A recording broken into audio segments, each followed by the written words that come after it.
अस्सलाम वालेकुम गाइस, आज हम आपके साथ क्रीमी फ्रूट डिलाइट की रेसिपी शेयर करने जा रहे हैं जो कि मिनटों में तैयार हो जाएगा। हमेशा की तरह अल्लाह का नाम लेकर रेसिपी शुरू करेंगे। बिस्मिल्लाहिर्रहमानिर्रहीम। इसके लिए सबसे पहले आपने पानी निकला हुआ दही लेना है। आपने 1 किलो दही लेनी है, उसका आपने पानी निकाल लेना है। फिर आपने इसको एक बाउल में डाल लेना है। साथ ही आपने इसमें क्रीम डाल देनी है। क्रीम डालने के बाद आपने इसमें कंडेंस मिल्क डाल देनी है। बहुत ही आसान और मिनटों में तैयार हो जाएगी और इतना मज़े का डिलाइट तैयार होगा ना कि आपको बहुत ज़्यादा पसंद आएगा। आपने फिर इसको अच्छे तरीके से मिक्स कर लेना है ताकि दही, क्रीम और कंडेंस मिल्क आपस में अच्छे तरीके से मिक्स हो जाए। साथ ही आपने इसमें एप्पल डाल देने हैं।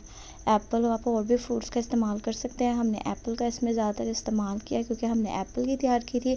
आपको जो जो फ्रूट्स पसंद है वो आप इसमें ऐड कर सकते हैं। साथ ही हमने इसमें बनाना ऐड कर दिए थे, थोड़े से बनाना हमने फ्लेवर के लिए इसमें ऐड कर दिए थे। देखिए मिनटों में तैयार हो गए हैं। देखिए कितनी आसान और ज़बरदस्त सी इस तरीके से आपने इसको तैयार करनी है। किशमिश से आपने इसकी डेकोरेशन करनी है। आपने इसको ज़रूर घर में ट्राई करना है। तब तक के लिए अल्लाह हाफिज़।